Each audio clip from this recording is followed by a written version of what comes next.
Olá pessoal, neste vídeo nós vamos ver como estimar o erro de repetibilidade e reprodutibilidade de um sistema de medição e avaliar se esse sistema de medição é adequado para monitorar um determinado processo de fabricação.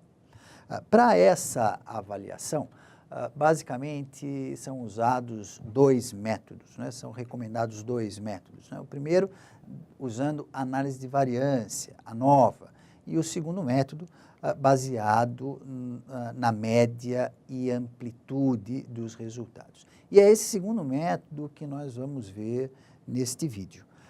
Bom, um ponto importante a salientar, e vamos, né, considerando esse nosso exemplo aqui, não é a avaliação de um micrômetro, que é um instrumento de bancada muito comum em manufatura, em chão de fábrica.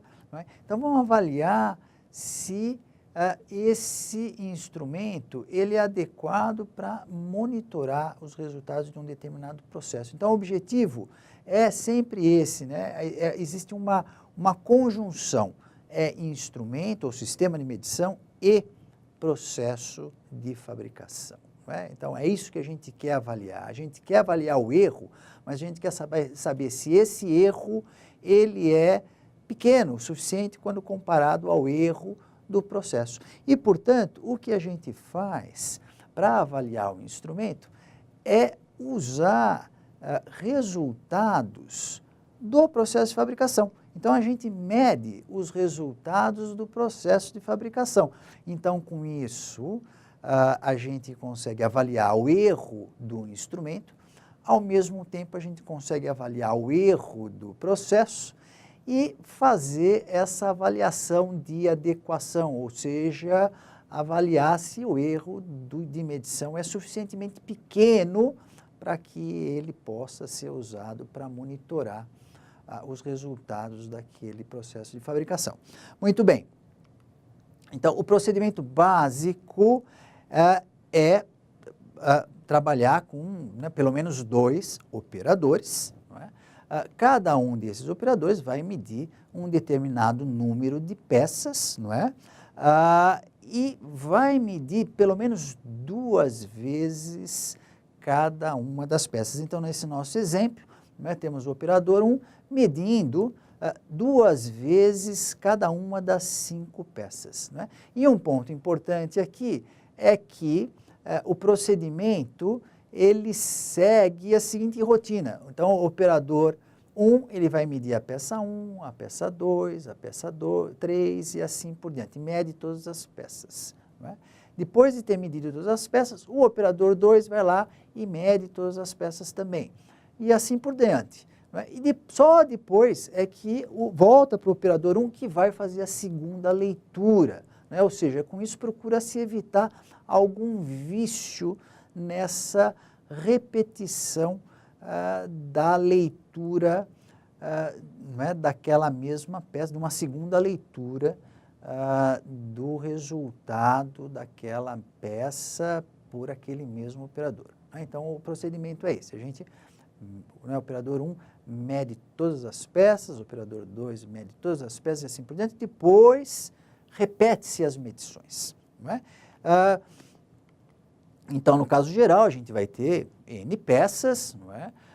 Cada uma das peças vai ser medida R vezes por K operadores. É claro, quando a gente tiver um teste destrutivo, não é? As peças serão diferentes e a gente procura garantir que as peças sejam o mais similares possível.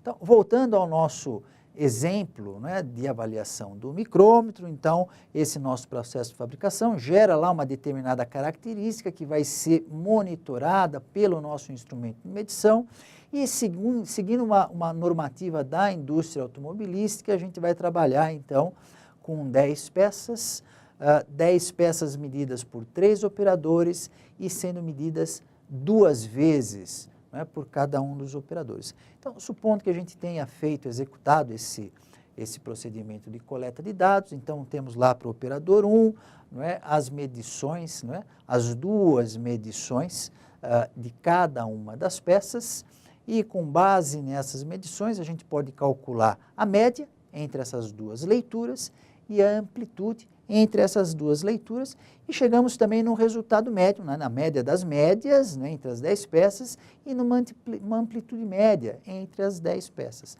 Fazemos isso para o operador 1, depois para o operador 2 e para o operador 3. Né, e, portanto, nós vamos ter 3 amplitudes médias, né, ou seja, amplitude média obtida pelo operador 1, né, ou seja, das repetições das leituras, né, das medições de cada uma das peças e a média de todas essas variações, né, das leituras de medição.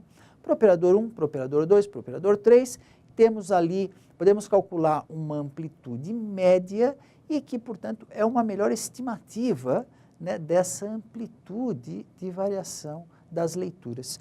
E nesse nosso método, o que a gente usa para o cálculo da repetibilidade é essa forma de estimar o desvio padrão baseado na amplitude, né? Então, vocês se lembram, usamos, né, para a estimativa de desvio padrão, para a construção de gráficos de controle, também usamos essa forma de estimar o desvio padrão. Portanto, nós usamos essa amplitude média calculada, não é? E usamos o D2 aqui para n igual a 2. Por que n igual a 2? Porque a nossa amostra tem tamanho 2. É verdade que nós temos 30 amostras, não é isso? 10 amostras obtidas pelo operador 1, mais 10 para o operador 2 e também para o operador 3. Mas a amostra em si, ela tem tamanho 2, por isso o D2 é para n igual a 2. Temos todos os dados aqui para o cálculo do sigma-Rp. Fazendo essa divisão, chegamos aí a um erro de um sigma-Rp, né, da ordem aí de 2,78 milésimos de milímetro. Muito bem. Como calculamos o erro de repetibilidade, né? Então, o sigma-Repro é baseado aí nessa fórmula gigante aí que vocês estão vendo, né? O primeiro ponto importante, vocês vejam ali que o primeiro termo dessa expressão embaixo da raiz é o Rx barra sobre D2 ao quadrado. Essa é a variância, né, o erro de reprodutibilidade, né, ou esse Rx barra corresponde a essa amplitude, né, essa variação entre os resultados médios obtidos pelos diferentes operadores, né? Então, vocês se lembram que a partir das leituras feitas pelo operador 1, chegamos num resultado médio. Fizemos o mesmo para o operador 2 e para o operador 3. Portanto, temos 3 resultados médios, né, e podemos calcular essa amplitude de variação entre esses 3 resultados. E vejam que nós temos uma única amostra, né, uma única amostra de tamanho 3. Né, e, portanto, o D2 aí é para uma amostra de tamanho 3, mas corrigido pelo fato de a gente ter uma única amostra.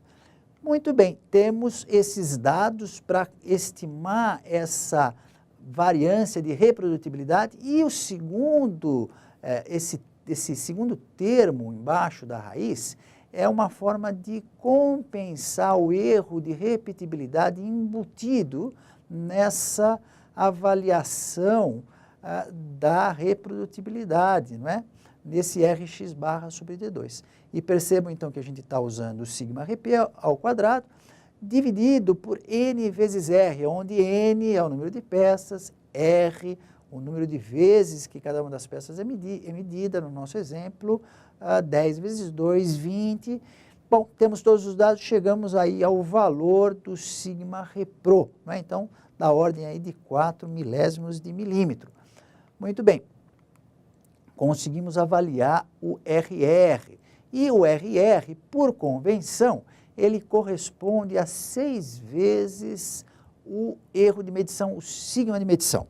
Muito bem, o sigma de medição é baseado no sigma-Rp mais o sigma-Repro, não é? Ou seja, ou a raiz quadrada da variância, né, de repetibilidade mais reprodutibilidade. Temos todos esses dados e conseguimos, então, chegar nesse nosso RR, da ordem de 30 milésimos de milímetro.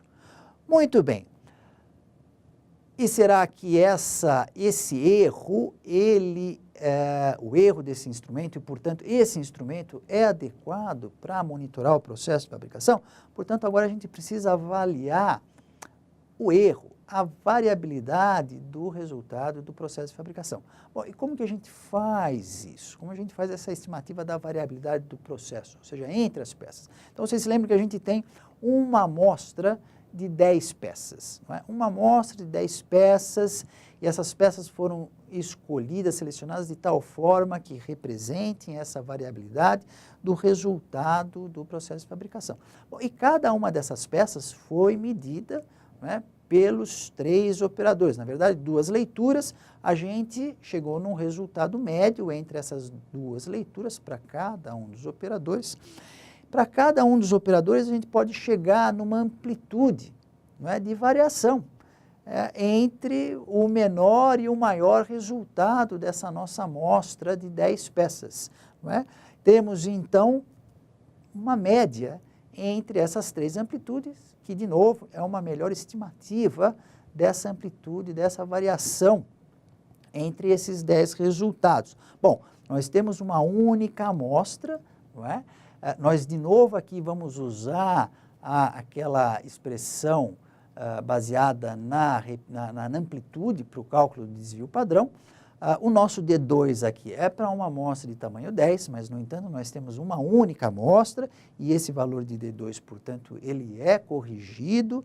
Trabalhamos com esse valor de D2, chegamos a esse valor de repetibilidade, de variação do processo de fabricação.